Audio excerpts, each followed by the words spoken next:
Perjuangan Prabowo untuk mengembalikan marwah rupiah di mata dunia internasional sungguh luar biasa, dan sebagai bangsa Indonesia tentu kita harus kagum dan bangga karena Prabowo mengembalikan marwah rupiah hingga naik level yang diperkirakan akan melampaui dolar Amerika dan pound sterling. Mari kita buktikan. Mungkin banyak yang tidak mengira Presiden Prabowo ini selama 3 atau 4 bulanan ini berjuang mengembalikan yang namanya marwah rupiah. Sekaligus karena itu Presiden Prabowo menghadapi sebuah serbuan, gempuran teman-teman, dari dua mata uang. Jadi ada beberapa yang soaring, tapi yang paling agresif itu dua, yaitu dolar dan satu ini jarang dilihat. Dia adalah pound sterling. Saudara, kerja keras Presiden Prabowo untuk menyelamatkan Indonesia dari tekanan nilai tukar uang rupiah mulai dari dolar Amerika atau US dollars dan juga pound sterling membuat Indonesia harus betul-betul mempersiapkan diri. Dan saat ini Indonesia tak akan pernah mengulangi kejadian peristiwa 1998 yang kala itu mengobok-obok ekonomi Indonesia. Kehadiran Prabowo di kancah internasional saat ini tentu saja dapat menggoyangkan, dan saat ini Indonesia merupakan salah satu peluncur utama yang diandalkan oleh BRICS. BRICS satu-satunya organisasi ekonomi yang akan menyelamatkan Indonesia, sehingga tidak ada kata lain dengan kekacauan yang begitu brutal di tanah air. Itu merupakan bagian dari tekanan-tekanan dua mata uang, yaitu US dollars dan dolar. Karena itu saudara, mari kita ungkap satu persatu kenapa hingga negara-negara ini mau menghancurkan Indonesia. Selain itu saudara, Prabowo terlahir dari rahim pegawan ekonomi atau pakar ekonomi dunia yang ayahnya adalah Profesor Sumitro Joyo Hadikusumo, bukanlah lelaki biasa. Karena itu, saat ini upaya keras dan kerja keras Prabowo untuk menghancurkan dan melawan atas tekanan dolar Amerika dan pound sterling itu mulai tampak berbuah hasil. Artinya, bergabungnya Indonesia di NDB tentu saja merupakan satu harapan bagi Indonesia, dan Indonesia tak mau lagi dibodohi oleh negara-negara yang mau merusak ekonomi Indonesia itu. Mari kita saksikan. Sehingga kita saksikan dengan Indonesia melawan.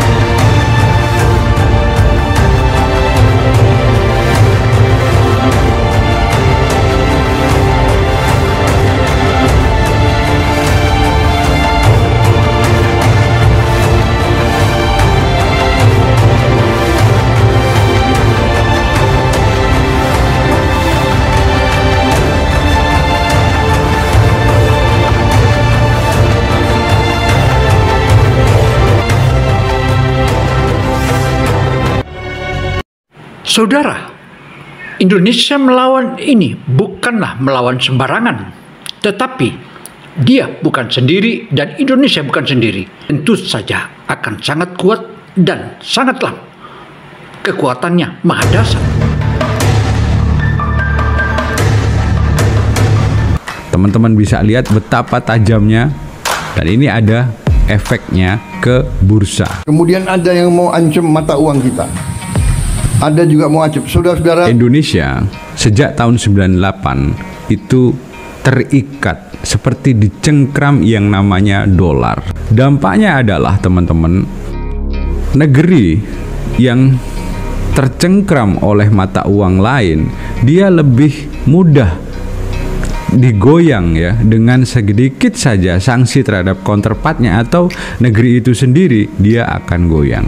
Belajar dari Rusia. Saudara, belajar dari Rusia ketika Rusia dikeroyok dan dibantai oleh negara-negara Eropa, maka Rusia menggunakan mata uang pribadinya yaitu rubel, dan fakta itu terbukti dan menang. When Western nations impose economic sanctions on, let's say, Russia at the beginning of the Ukraine war, that really choked them financially. If Russia was able to transact with other countries in a different currency, the bite of those sanctions go away.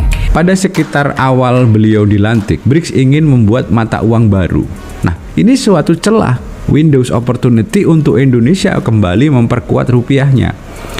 Presiden Prabowo mungkin saja bergerak karena itu salah satunya ya. Nah, tapi ide itu kemudian ditahan oleh Trump. Berkali-kali dia sudah mengeluarkan beberapa statement-statement yang menekan negeri-negeri BRICS. What a BRICS nation is, you'll figure it out. But and if the BRICS nations want to do that, that's okay. But we're going to put at least a 100% tariff on the business they do with the United States. You know what the BRICS is, right? You guys know. Nah, singkat kata, pada awal Januari, Indonesia kemudian diterima menjadi anggota BRICS resmi. Apa yang terjadi pada saat itu? Inilah yang terjadi.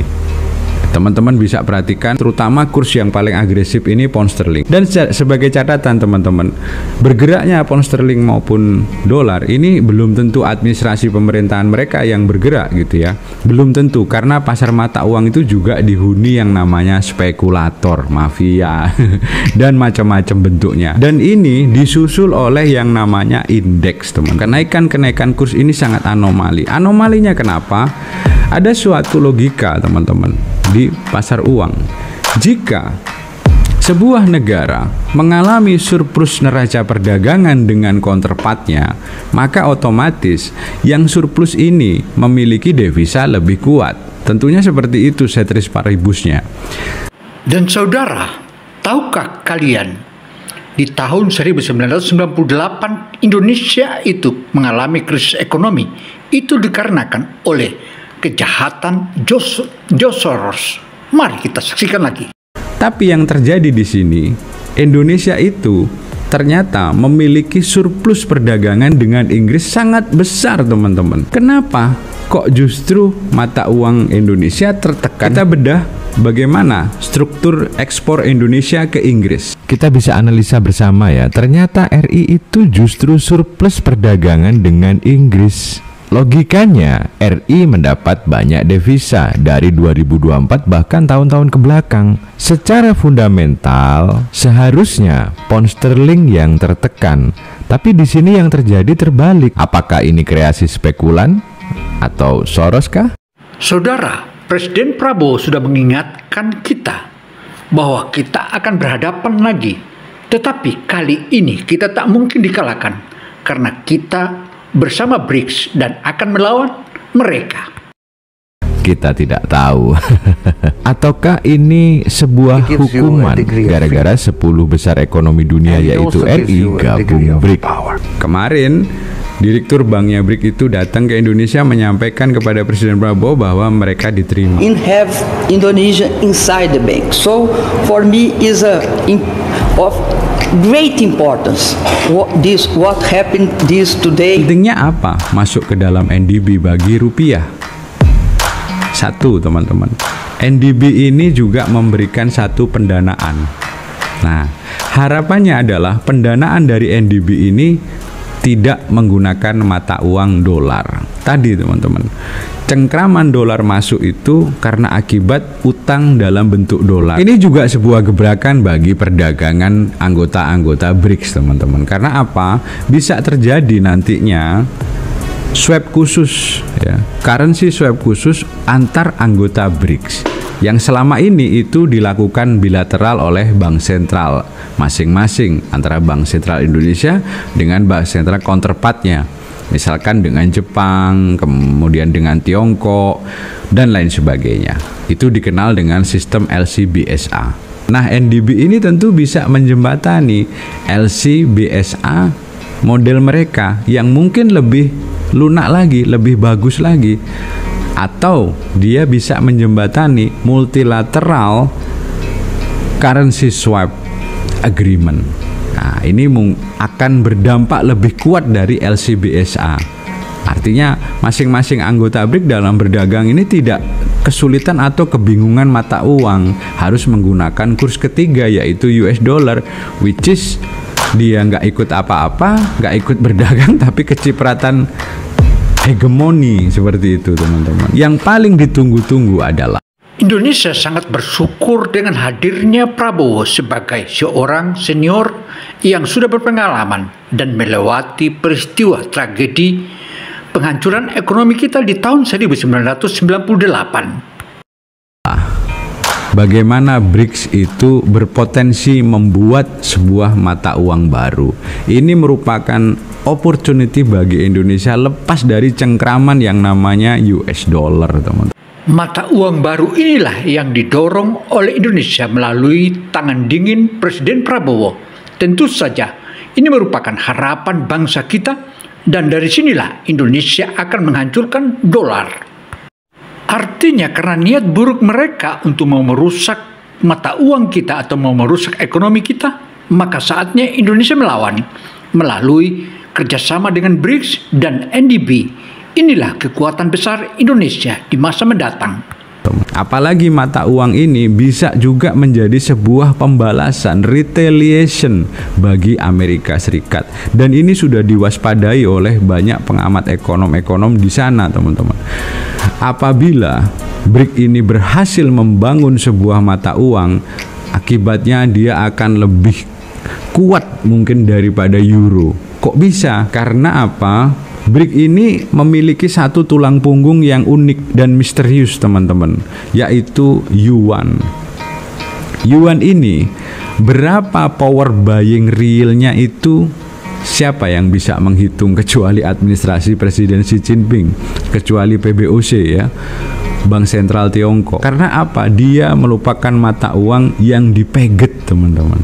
Kalau power buying ini betul dibuka ketika dia bergabung dengan mata uang BRIC suatu saat nanti ya, kalau itu terjadi, maka yuan akan menunjukkan unleash his power buying, teman-teman. Dia akan menunjukkan apa istilahnya, kekuatan power buying yang seperti apa kita tidak bisa menghitung. Dan itu diprediksikan akan merontokkan banyak negara adidaya yang sudah tergantung kepada Tiongkok, teman-teman. Yang gabung di BRIC malah selamat. Karena apa? Ya tadi kan ada penyesuaian dulu sebelum-sebelumnya. Dan masing-masing negara BRIC ini sekarang berlomba-lomba meningkatkan reserve emasnya. Tiongkok juga melakukan, Indonesia kemarin bank emas oleh Presiden Prabowo.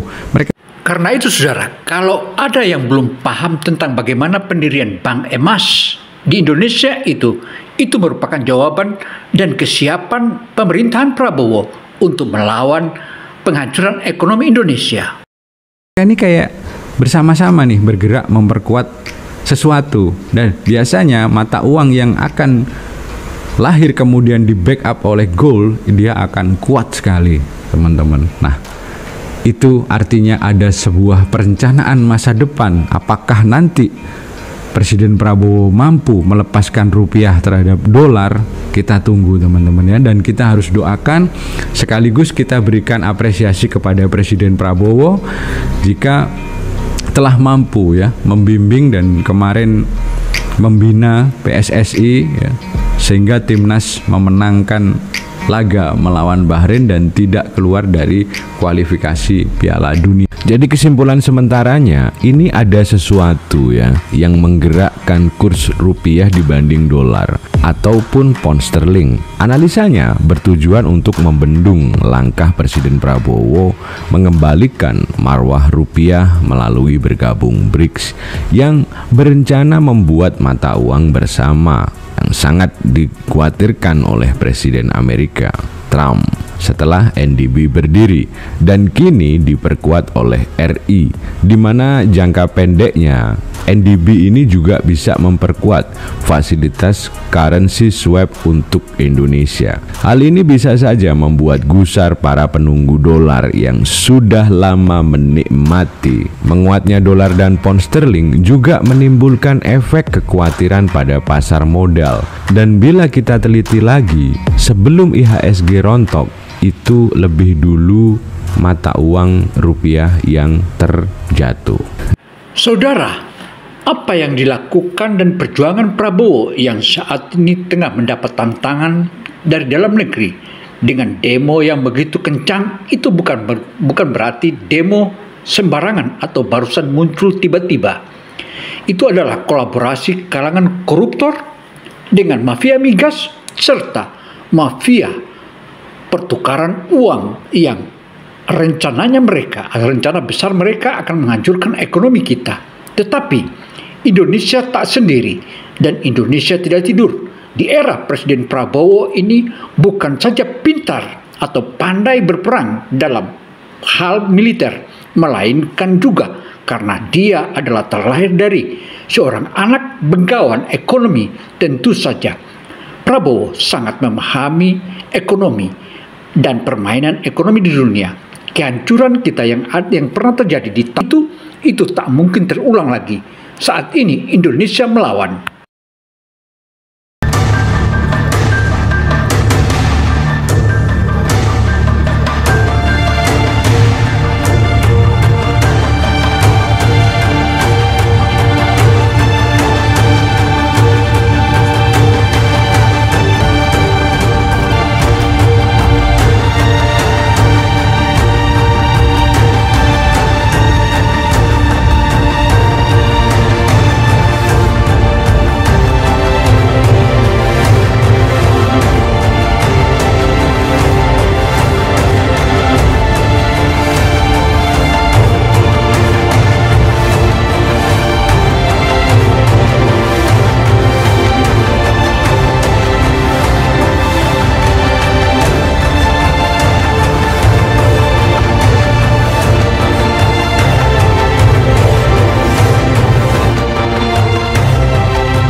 Demikianlah paparan opini Gino Television Indonesia. Saya Gino Samsudin Mirsad melaporkan. Semoga informasi ini bermanfaat bagi kita semua. Wassalamualaikum warahmatullahi wabarakatuh.